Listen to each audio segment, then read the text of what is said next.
Lambrettas flying around on the Isle of Wight Scooter Rally. We're on the train now. We're going to be in the airport in about 10 minutes time, where we're going to be jumping on a plane down to Italy to discover what is left of the legends of Lambretta.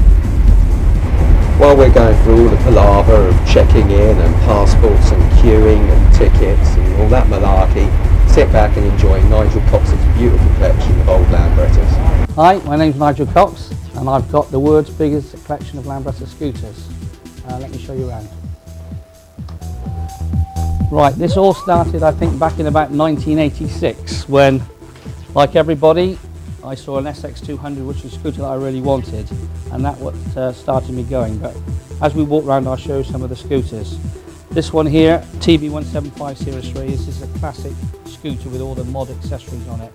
And this is a sort of era that I remember back in '67, people had the scooters and then you bought bits, mirrors, lights and everything, and every spare bit of money you had. Moving on to this, another classic scooter, a TB200. This is very nice condition. This is actually done less than 5,000 miles. It's completely original, and I've not seen a nicer one of these. Right, moving on from that, this is still in the 70s now, or the late 60s, 70s. We've got the Vega or the Luna range. This is a range of sort of step-through scooters. Today they look fairly fashionable, but in the time when they was being sold new, in fact they were sold for £99. So really, Lambretta lost a lot of money on these scooters. Had they been around now today, I think they may have sold. Now, you'll see two scooters here, the green and the brown one. These are the Model A model, or the 125M.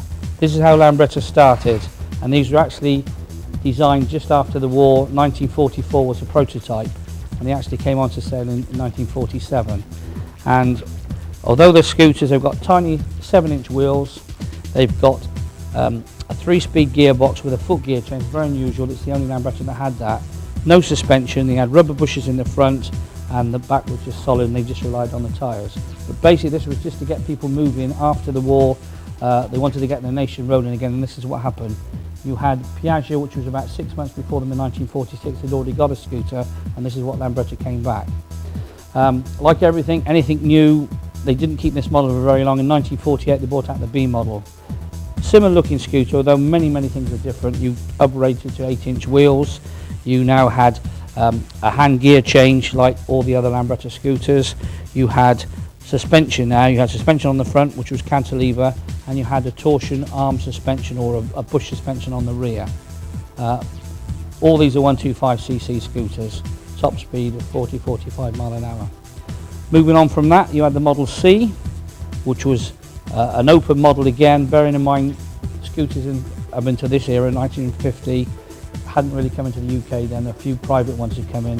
It wasn't until 51, so they were a warm climate. However, if I can just take you over to this one here, not restored yet, but original. This is an LC, so this is the same model, but a closed version. This has got panels, leg shields, but the mechanics, the engine, the forks and everything are the same. From the C, they went to a D model. This again had torsion suspension with basically that is a thick bar of about ½ an inch in diameter with a spline either end. And this, as it went up and down, the bar actually twisted and pivoted, and that's what's the suspension on it. This is a 125 Model D, yeah, a 150 Model D. This is 52, this one's 57, this is still in the mid to late 50s. Also in that era, 53, 54, they had the E model and the F model. These two models never came into the UK, although scooters are now being sold in England. They didn't import the E and the F model because with our climate we wasn't very nice. Now at the same time we're going to cross over and miss these ones out for a second because I just want to show you some other models. They had the whole range of scooters which were the LDs then, which are now very similar to these open models and the same mechanics, but they were closed scooters with panels with leg shields. Now they made the LD from 52 through to 58, 59. I'll show you the last Italian one, but next to it is interesting. This one here is a French LD made in Troyes in France. This was made in 59-60, and the reason we had these in the UK is because Lambretta concessionaires had sold their quota of Italian scooters and there was no more. So sales were booming in that era and they were looking to get other scooters, and this is why it came into the country. This is one of the last LD Italian scooters, but unlike the normal scooter, this is an electric start. Now they made 3 versions of the electric start, 1954 through to this one. But by the time they came to this one, which was the Mark III version, they were competent enough then to not even put a kickstart on it. And this is the plate here which would have had the kickstart. And how they worked this, where they had the clutch bell and the little starter motor ran here underneath, and it just literally drove the clutch bell. 2 6-volt batteries in the back to make a 12-volt system. Same ignition as a car, so you had 12-volt lights, but you had them as soon as the engine, as soon as it was switched on and it charged the battery up. After that, they went very quickly to this model, which was in 1957 came out, which is a TV Series 1. Now this was a flagship for Lambretta. They were then competing with Vespa, which had Vespa GS 160. Now this came out as a 175 version. In fact, it was actually 170, but they called it a 175. It was a completely different design. You had now 4-speed gearbox. A big advantage because with these 3-speed LDs, you came to a hill and it was very, very difficult to, if you had a steep incline, you were down to first, up to second, down to first. With a 4-speed gearbox, it was much better. Unfortunately, the layout of this engine wasn't that good. They had a centre kickstart with a very big spring that was wound like a clock, and that used to give a lot of trouble, so it was only brought out for a couple of years. And the 125 version, which you can see over there, and the 150 version, which is here, is restored, was the same looking scooter. Let me just show them. You have to excuse everything because we have a lot of parts here as well as the scooters. This was a 150, although looking at it, it's very similar.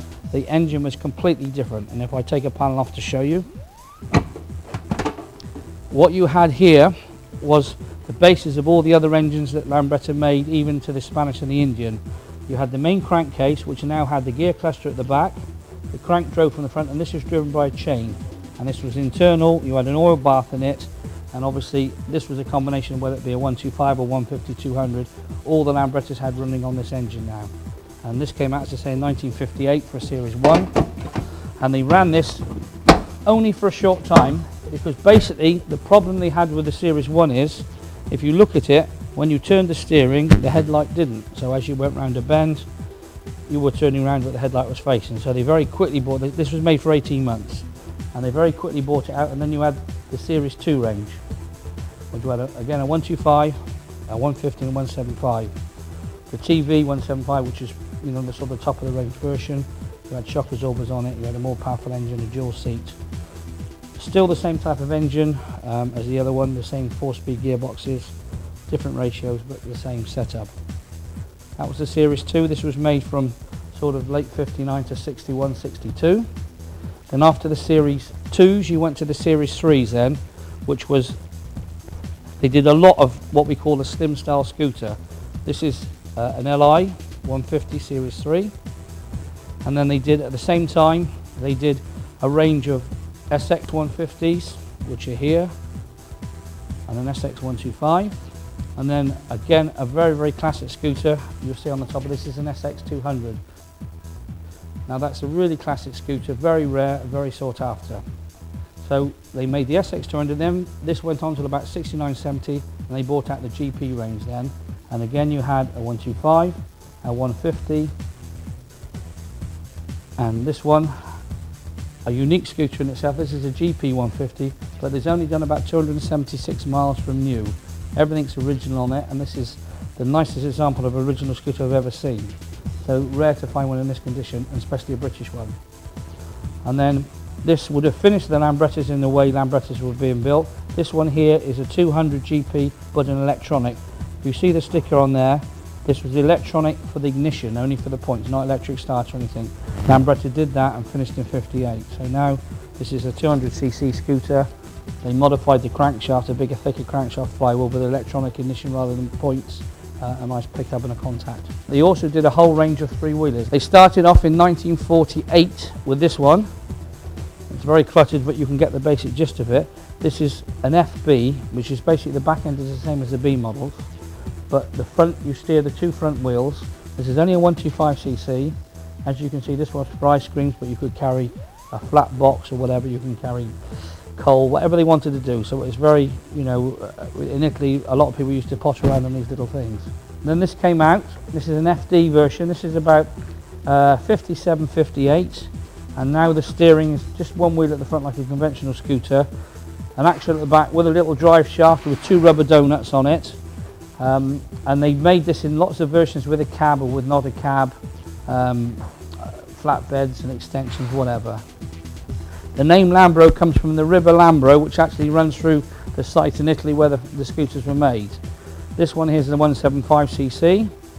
Got the same controls as a scooter. You've got a 4-speed gearbox, but you've now got a cab, you've got a windscreen wiper, so you've got doors, you've got weather protection. In Italy, most people took the doors off, it was an option. This is a different setup with a box with 2 doors, and they had roller shutters or whatever. Now, one set of scooters I've missed out altogether is what they call the J range. Now, this was a range of scooters brought out in the mid-60s. It never really caught on in England. In fact, they were brought out for the ladies. But however, in Italy, they had the J50, which was the same body but a 50cc engine. Now, this was very popular because obviously 50cc mopeds were very cheap in Italy. In fact, they didn't even run a number plate on them. So a lot of people had a 50cc. So in Italy, they sold well. In this country, they didn't. And there's a range of them here. There's a 100cc, a 125, and a Starstream. But nowadays, not really very collectible, but nice. Another thing here that's interesting, we'll show you. This is another SX200, but as far as we know, it's the earliest one we know of. And at the moment, nobody knows of an earlier version. So interesting to have, and something obviously I don't want to sell.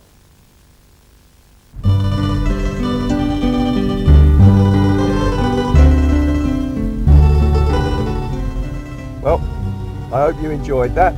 Nigel's collection, fantastic. Probably one of the biggest collections in the world. At the moment we're driving down the Napoleonic Grand Corniche. I'm about 15-20 minutes away from Italy, where just over the frontier we've been tipped off that there's a small auto jumble. Hopefully there's going to be loads of interesting parts there, and probably a couple of bikes as well. You never know. There could be loads, there could be nothing. It's a chance you take. We can't get our hopes up too much. In all my visits to Italy, I've never actually seen a Lambretta riding down the road. It's more of a historical phenomena, but a phenomena nevertheless, and the passion for it is still alive. With any luck, we'll be able to find the remnants of a once thriving culture.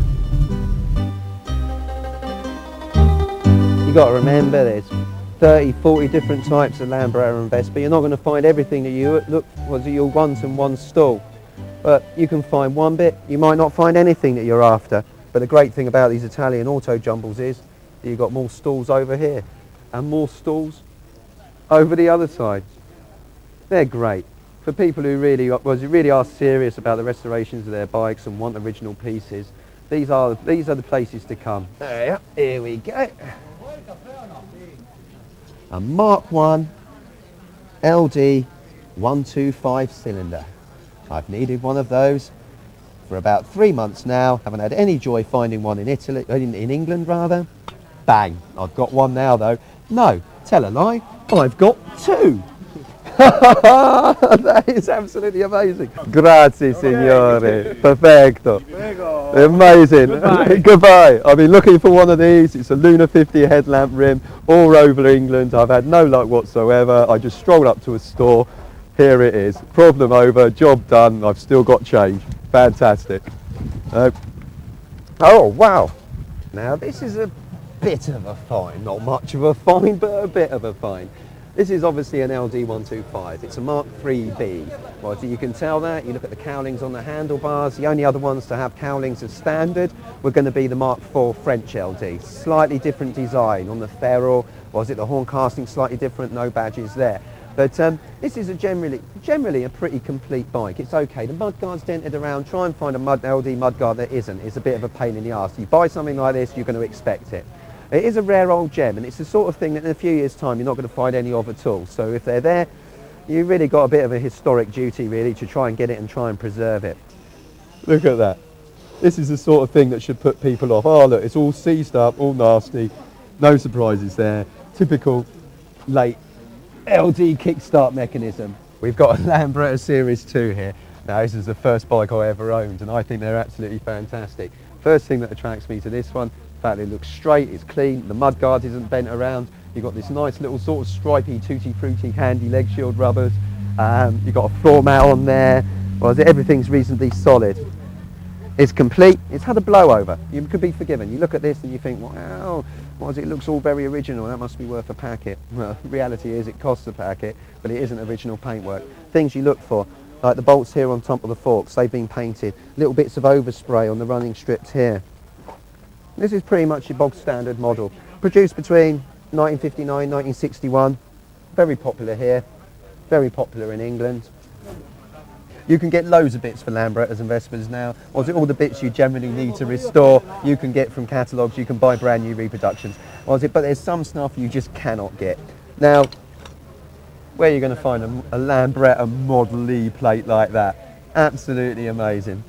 I don't need one, but if you needed one, there's only one place to come, and that's an Italian auto jumble. Oh, now this is interesting. This is the size of the wheels, a 7-inch wheel from a Model A. Comprata qui. Yeah? Qui, questa mattina. See? Stamattina. Wow! Now this was bought in the morning. This is a 350 by 7 tyre. Only myself and people like myself think this is incredible. Now, the end of the day, it's getting a bit chilly now. We've put an extra layer of clothing on. It's worth hanging around and carrying on because you never know. Another 5 minutes, I might find that carburettor for my GS. I may find a light switch for my Model B. You never ever know what you're going to find in these things. Here I have an exhaust for my Luna 50, brand spankers, goes straight on there. I'm really chuffed with that. I've got a rather tatty exhaust for my Model LC here, but I need one. It only costs a couple of quid and I can get the thing on the road now. That's absolutely amazing. As far as I'm concerned, this is a great day out. That was the end of the auto jumble. Well, so we're heading off now. We've got to find a hotel for the night. We're driving down towards Rimini, where we've got another auto jumble tomorrow. It's going to be about 4 to 5 hours driving. It's a very satisfying day. It's a shame it's dark now because there's just everywhere you look there's somewhere interesting, but all in all, an amazing little auto jumble.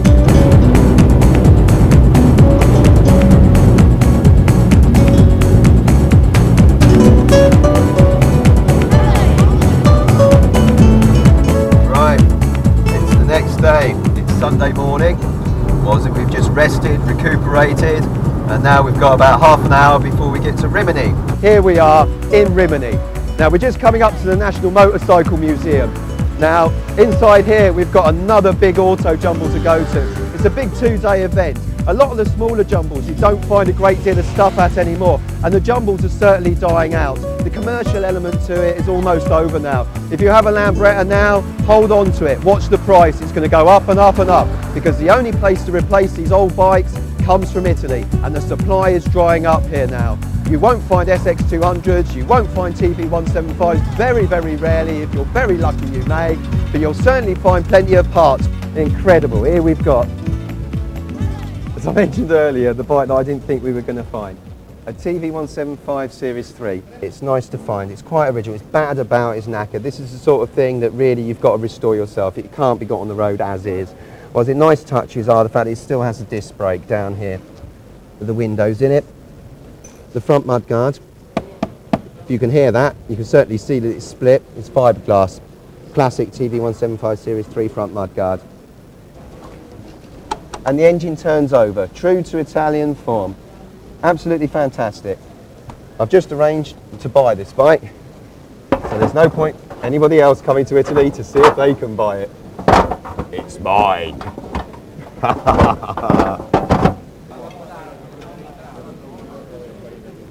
This is your bog standard Lambretta, your Li 150 Series 3.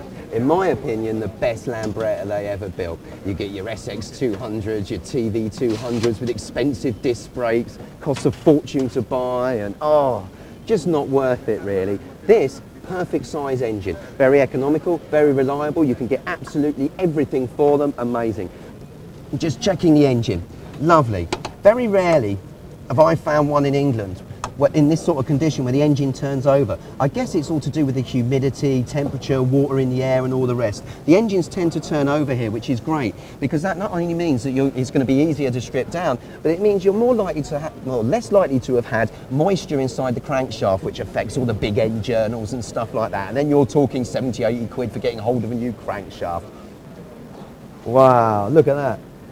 Now this is a Luna 50 CL. Now this was a very popular model. Now remember, Was it in Italy, you can ride a 50cc bike at the age of 14. So you imagine, the late 60s, loads of groovy, funky, fashion-conscious, gorgeous Italian girls, yeah, were riding around on this really spacey sort of thing. Now, it does look a bit spacey, but you remember what was happening at the time. World history dictates, yeah, was it we were having the race to the moon. And this was known as the Lunar Line. This one, the Lunar 50. Then you had the Vega, the Star, the Cometa, the first bike I ever had legally on the road at the age of 16. I restored it at 15. Bit bizarre really, but I don't regret doing it. I've just found a Lambretta stall here. Now, this is not a Lambretta stall to be taken lightly. You won't find this at any English auto jumble. Look at this. Rear hub nuts, air filters, everything from Model Ds, LDs, the proper little nuts, the little shafts with the split pin holes in them, air hoses, grips for every single model, brand new LD levers, and it's top quality reproduction stuff as well. Stand feet rubbers, kickstart rubbers, all the other rubbers, everything that you possibly need. More rubbers, rubbers and rubbers and rubbers. Amazing. If you like rubbers, that's the place to be. Here, now look inside here. We have got speedometers. That is an ammeter, an Innocenti ammeter. That is just absolutely outrageous.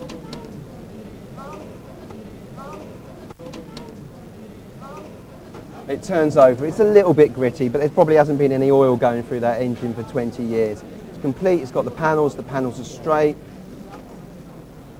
Compared to the one we saw yesterday, this is a fantastic restoration project. And sometimes this might only cost an extra couple of £100. It's worth doing. It saves you about an extra £300-400 worth of work and bashing panels or replacing panels. It's nice.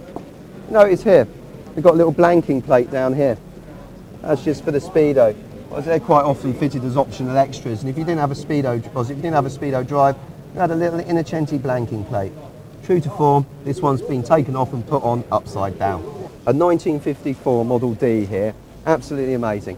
As you can tell, it's a 1954. You haven't got a battery tray on there, you've got the coffee pot on the exhaust, got a lovely accessory Speedo over here, the standard St. Christopher badge there on your little Lambretta logo. That's a beautiful Speedo. I've never seen one of them before. That's amazing. This is a great thing about Italy. Stuff you just don't see in England. Or if you do, it's in the hands of collectors and they want hundreds of pounds for it. They're expensive here, but they're not astronomical. Beautifully restored. A lot of original parts. The floor strips, rather than using reproduction ones, have actually had the originals buffed up and plated again. Running in instructions. Beautiful job all round. I've got one of these myself, but it doesn't look quite as nice as this. I just wish I was a bit more patient and could do a better job.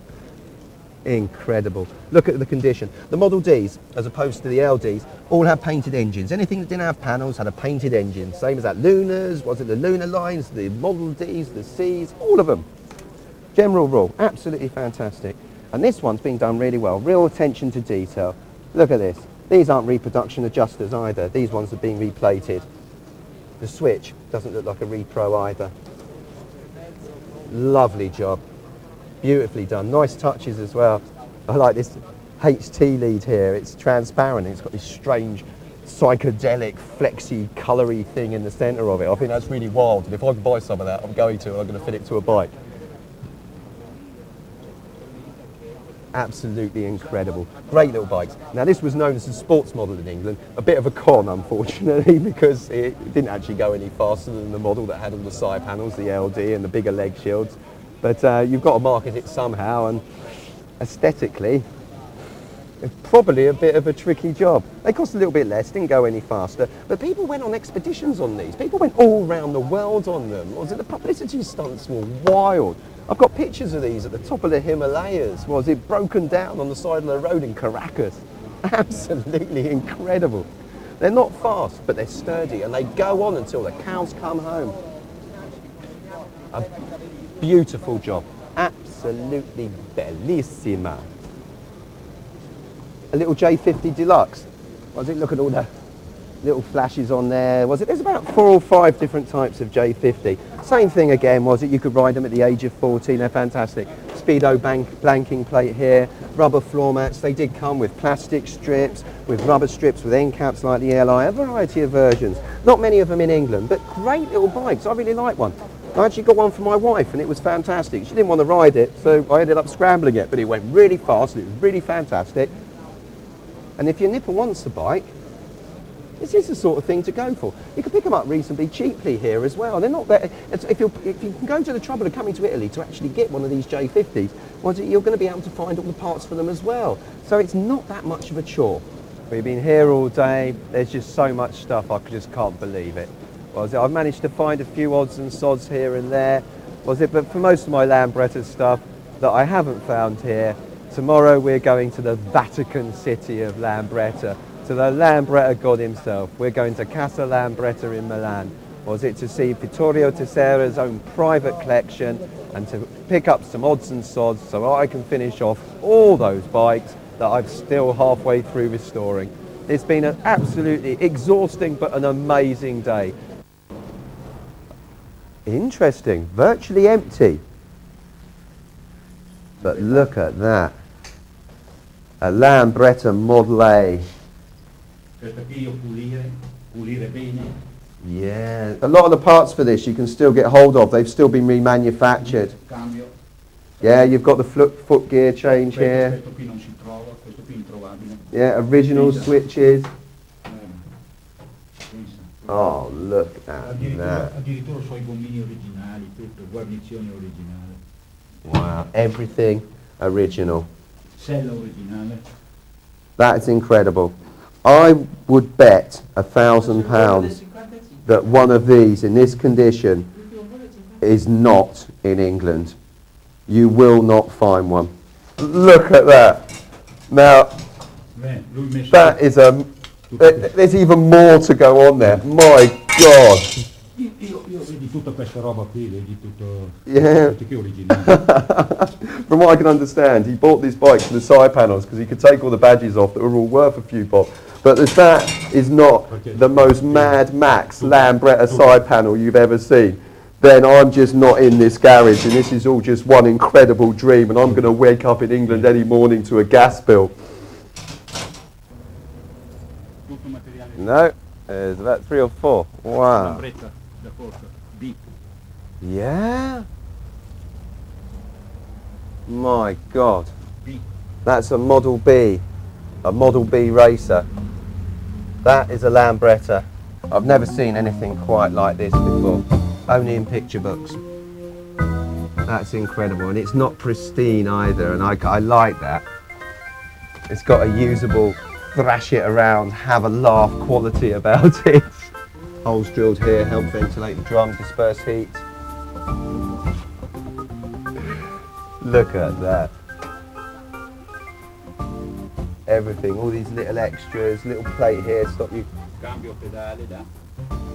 Yeah, we've got foot gear change over the other side, which you can't see very clearly. We've got this box here, which is channeling air in, which will be blowing over the cylinder to keep it cool. It's direct cooled. Little foot pegs. Look at that. That is lovely.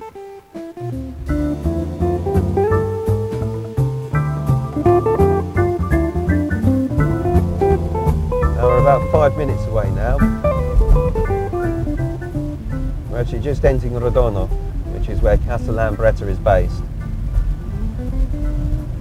A few squiggly little roads, a left and a right and a straight on, probably a couple of circles, and we'll be there. Just gone past Lambretta where the Innocenti factory was based.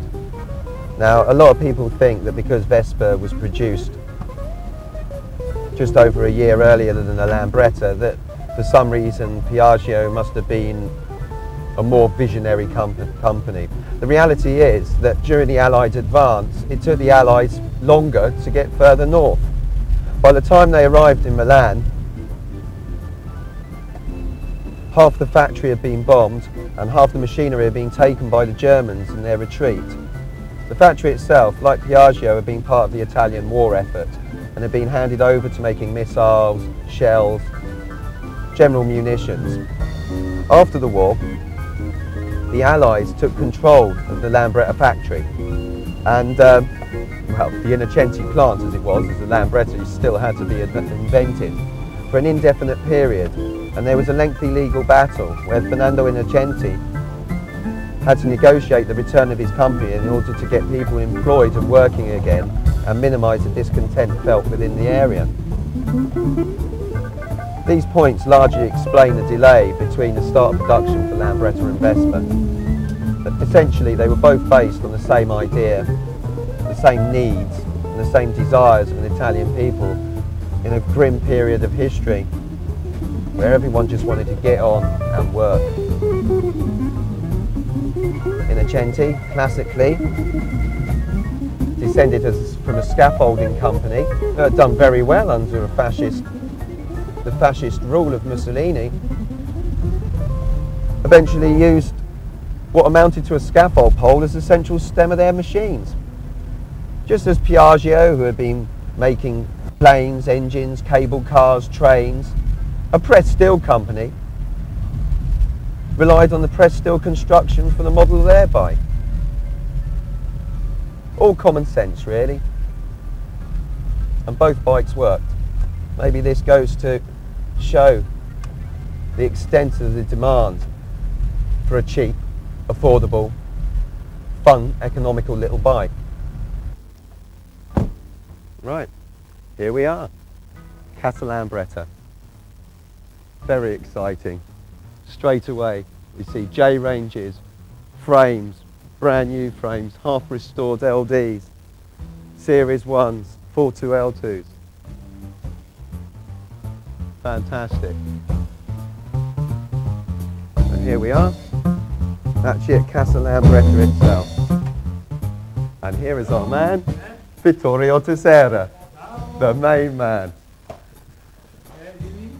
Welcome to Casa Lambretta. Here we are. Everyone's really lovely who works here and they're all really very friendly. We are surrounded by all sorts of odds and sods here.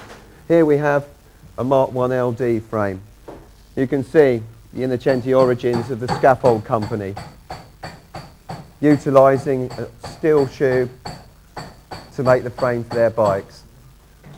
Up here we have all the original sales signs for the Series 3 J ranges. Absolutely incredible. Yeah. Now, how many companies do you find where a member of staff will paint the boss? That only in Italy. That is absolutely incredible. We've got the nose, and above this we have an assortment of spares. We've got LD hubs, mag flanges, clutch covers. Absolutely incredible. Tyres here, there and everywhere. We have a bottle of Lambretta wine. Look at that. That's fantastic. A bottle of German NSU wine. Now that is absolutely incredible.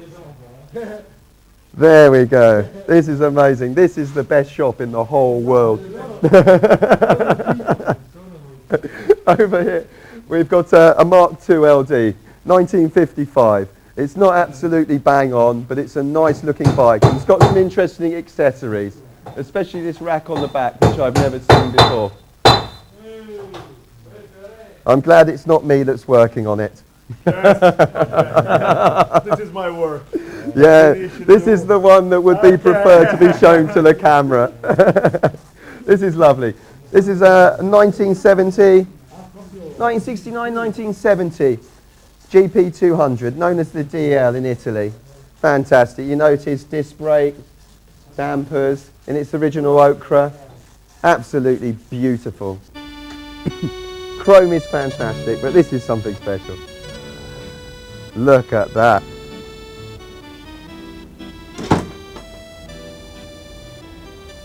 Oh, look at that. Oh, that's it. It needs a clean. It does need a clean. But, no, that's okay.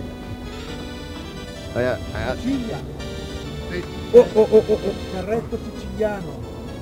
Siciliano? Andato in Sicilia. Vittorio, andato in Sicilia. Sì? Carretto siciliano. Yeah, oh, we have a Sicilian cart, I believe, here. This is absolutely incredible. This is a cowboy Indian scooter, and I think it's one of the most interesting bikes we've seen. Yeah, this goes to show what you can do with a Lambretta and a drink problem. Absolutely. dopo. See, that is beautiful. Poi non mi ricordo se te l'avevo fatto. un'altra Look volta, under here. anche di qua. Oh, Vedi, yes. Lambretta, mini, piccola. Yeah. Oh, little Lambrettas Lemon, there. lemon. And a picture of a lemon on the toolbox. I wouldn't dare to attempt a copy of this. Se no, non sapevo. Let me get the seat up. Oh, Bravo, grazie. prego. Well.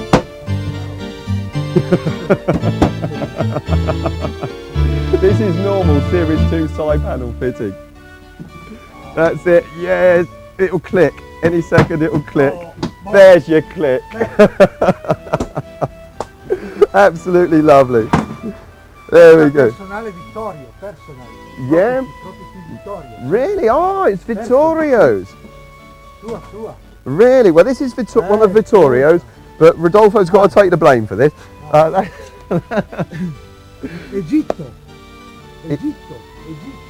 Egitto. Yeah. Ah, we have, Compri yeah, palm trees, pampas grass. Sì. We can see some little pyramids down the side here. Piramidi. Pyramidi. See? Egitto. Yeah. Ah, that's fantastic. We've got an Egyptian front mudguard. Now, I love this little bit because I generally buy 1 or 2 bikes from Vittorio. Now, round this corner, you never know what's actually going to be there. It could be a whole line of 10 old LDs or old LIs or J-Ranges. It's a scooter graveyard, but it's fantastic. And this is where the restoration starts. Looks like we've got a good crop on this visit. Here we go. J50, J50, Series 1 LI. I'd imagine most of these are usually for customers or who have bought them in to have them restored. We have an LD. We have a Vega 75 here. Now this one will be about 1964. This is an interesting bike. This was produced by a company called Ibar and had the turning front mudguard. Now, and an extension down here on the horn casting. The mudguards you can find occasionally, the horn castings are difficult to find. It is, it's definitely a very Spanish machine. And the LD style badges here. This would be about a 64. But the turning front mudguard, interestingly, was used in Britain for a model called the Rally Master. Bolli. Yeah, these are the tax discs here. If you're looking for a restoration project, this is the sort of thing that you want to be going for. Unless you've got a very rich father or you're rich yourself, because things like the SX200s and TVs have just become far too expensive now. This is still an economy model, and this is what this was all about right from the very beginning. It was what it was about when I first got into them. It was just a cheap, affordable form of transport which got you from A to B, and once you'd earned your first bit of money, you put an MOT and bought some insurance. Fantastic. Oh, we've got a GP 150 or an Italia 150 DL. We can't look at this without noting the ink blot on the front here. Now, rumour has it that Bertoni, the guy who designed Ferrari, he was brought in to redesign the Lambretta, to give it some extra styling and to also save on costs. But when his plans were actually presented to the Innocenti family, they looked at it and they said, well, yeah, that's okay, but can we cut this and can we cut that? And Bertoni was so hacked off because he'd been asked to design a machine and suddenly someone's just throwing costs at him and he wanting to change everything. So the story goes that he threw his pen down in disgust and it left a big ink blot on the plans. As a tribute, I guess, to Bertoni himself, we have this sticker. Yes. Here I am with Vittorio, who's giving me a sneak preview of the new museum that will be open in a week. We're very privileged, and he's also here to help me if I make any mistakes and to point them out to me. Sorry, not finished. Oh, it's okay. 2 weeks it's going to be finished, but there's no need to apologise. We're just lucky to be here, and it's great. Here we have a beautiful 1947 Model A Lambretta. Hooked gear change. Nice bare handlebars. That will tell you straight away it's an A and not a Model B, which we have next door.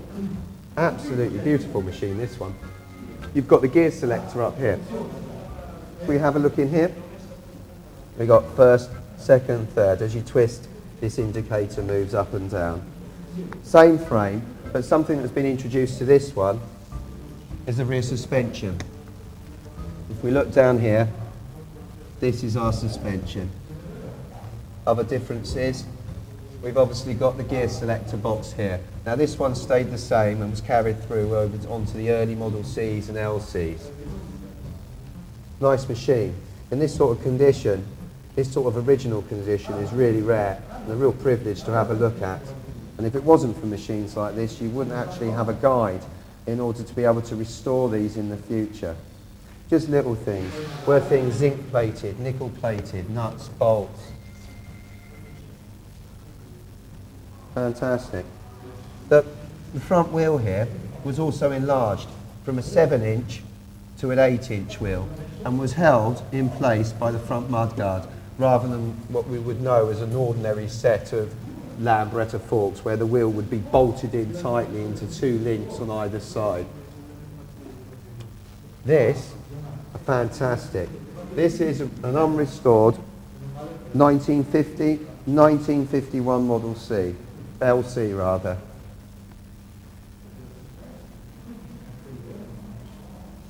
Beautiful condition.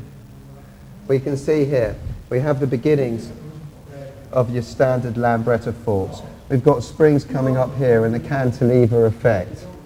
This was a great improvement on the Model B, but still had a little way to go.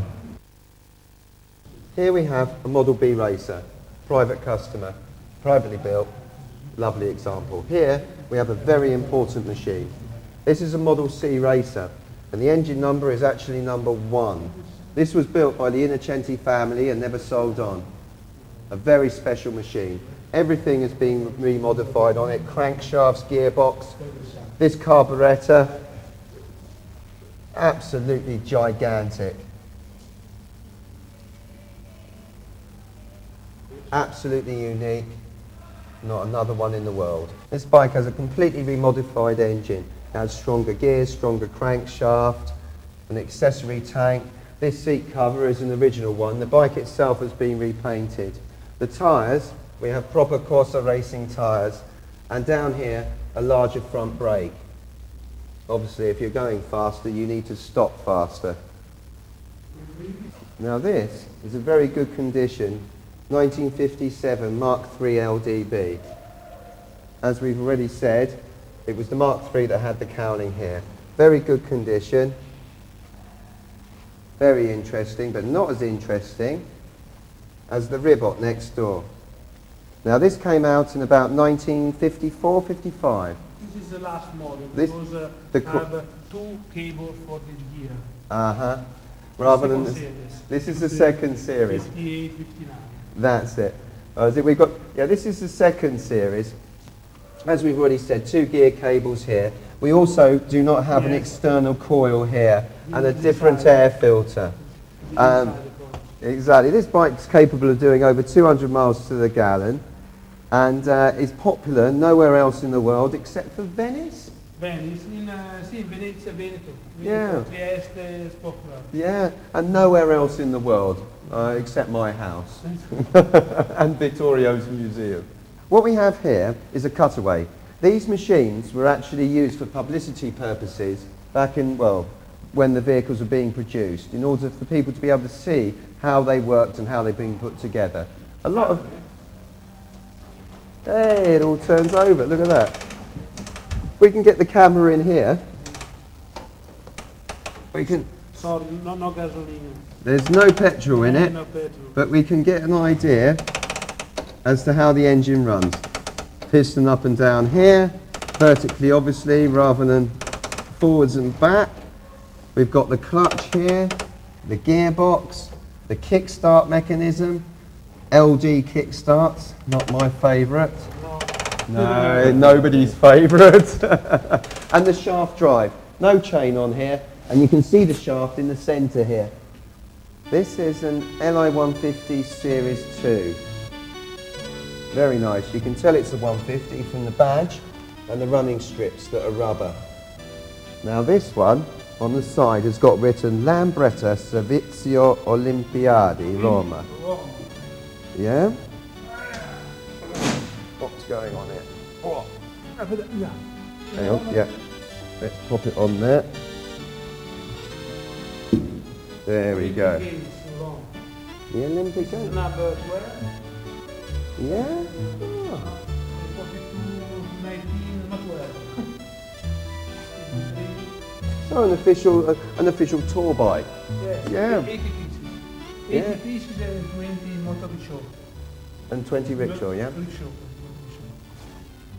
And that was Lambretta as well. Yeah, Lambretta. The one big one. Mm-hmm.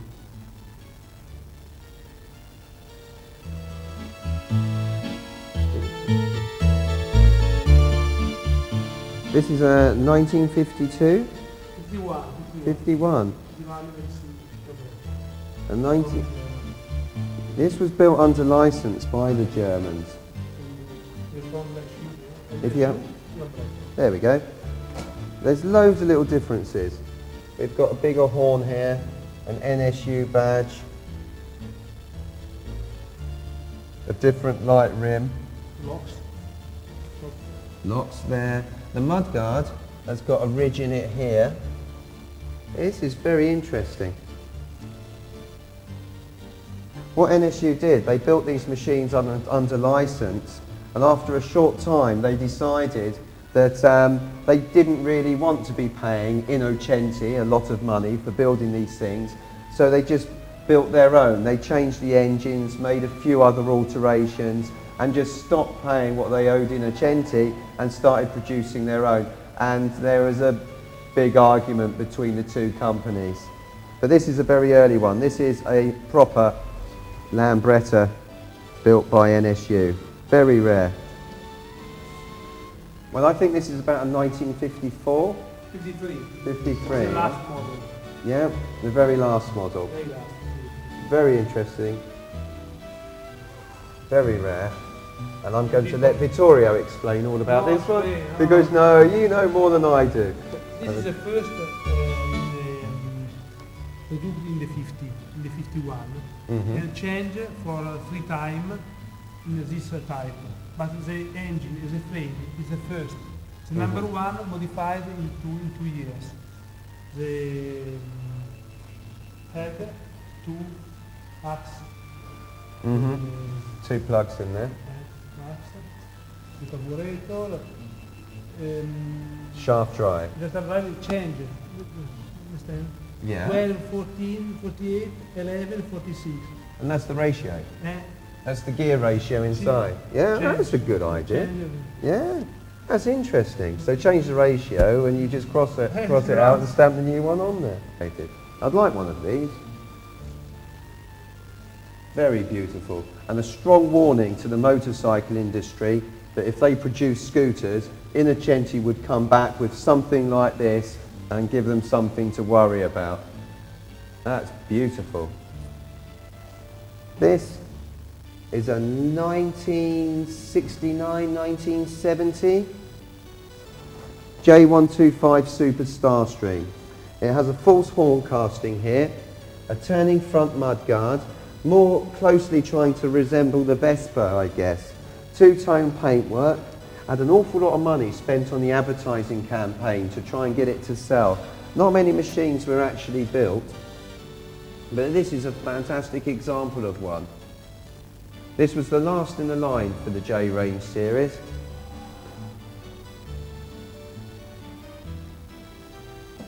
Cento 100, done in a lovely ivory. Is this paintwork original? Original paintwork, lovely shine for original paintwork. Not perfect, very good enough. The handling on these isn't particularly good. The steering is very light. The steering head bearings are really small on them and they're fiddly. Getting the cables through the frame that's an advantage of a Lambretta. It shouldn't be a disadvantage which you get with the J-Ranges.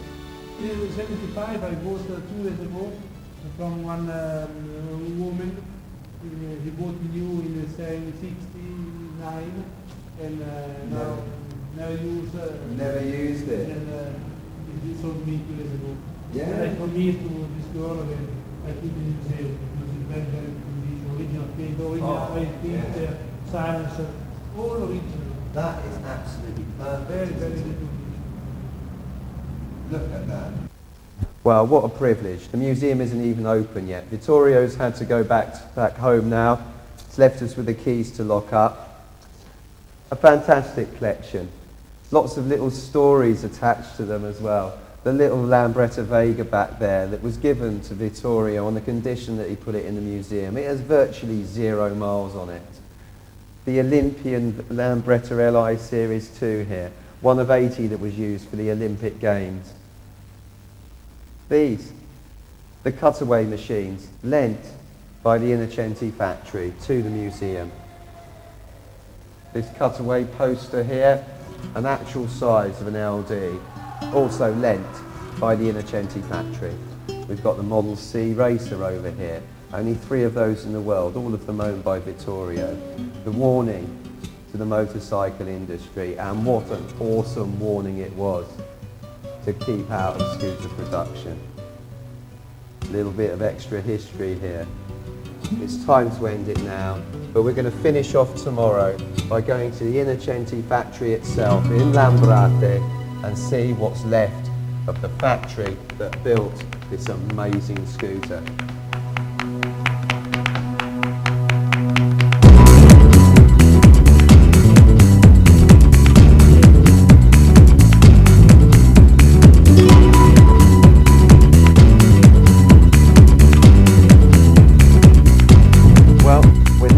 Our pilgrimage now. Another 3-4 minutes and we're going to be at the Innocenti plant. With any luck we're going to get some storming coverage. It's very exciting. Almost never, for years I didn't even dream that I would ever come and visit the plant itself. And here we are, minutes away. When I got my first Lambretta at the age of 15, and I started restoring it and got it ready for my 16th birthday, a Lambretta Cometa, registered dodgily as a 50cc. I'm sure anyone in England will understand. I never thought that 18 years on, I'd be driving to the very factory where it was built. It's funny. Funny that I'm feeling emotional about this. It should be just a factory. I have no idea what we're going to find there. It may all be knocked down, and maybe nothing at all.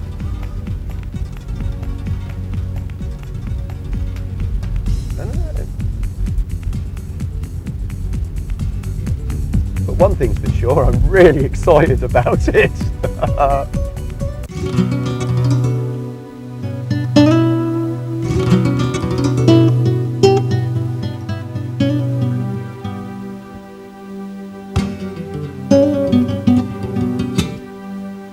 We're outside one of only 4 remaining buildings at the old Innocenti plant.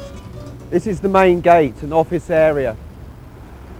This is where the story began, and over here are the gates, which were closed in 1971, never to be opened again. The buildings that are left, I'm sure, are soon to be demolished. Most of the plant has been knocked down, and we have a huge, great housing project going on behind us. Homes for thousands of people. Mixed feelings now. It's exciting to be here, but it's also rather sad when you look at the state of the building now. You can imagine painters, polishers, assembly plant workers, cleaners, chromers, everyone flooding through these gates, dispersing throughout the whole of the Milan. We have marble walls here. In its heyday, these would have been gleaming. Classic 1940s, 50s architecture. Still here, but not for long. Rotting, stained, covered in graffiti.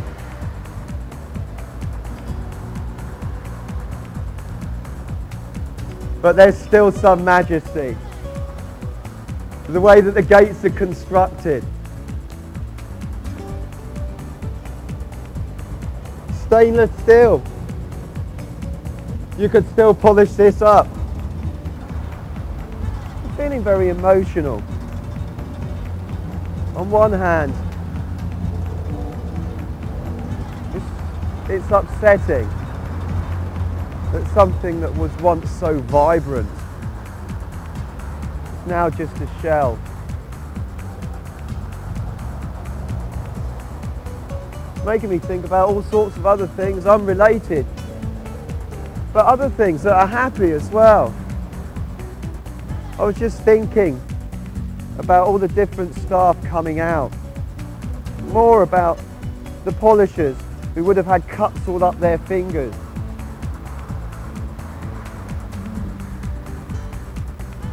The press workers, absolutely exhausted from lifting huge great lumps of steel around into presses all day. You look at this, you can bring this place to life if you stand here and just use some imagination. You can see it as a bustling plant. And I guess that's where the feelings of sadness come from. It's that the more you try to do that, and you're trying to do that to enhance the feeling of being here, inversely, it just makes you sadder when you look at the state of it now. The more you try, the sadder it looks. I guess in a way, everything moves on, as we all have to, throughout our own lives. It's just a shame that something like this factory that built motorcycles that, certainly for me, and for many other people as well, brought so much fun and so much happiness. Those darker adolescent moments, you just go outside, and you go and work on your Lambretta. Those joyous moments, the meeting a new girl and taking her out on your bike.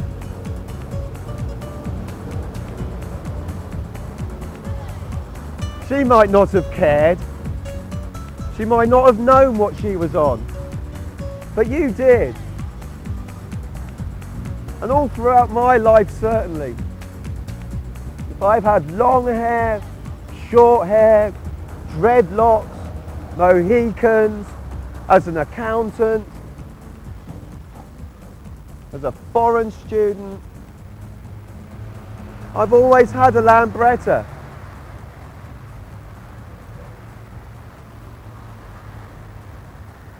I can't quite identify where all my feelings are coming from here.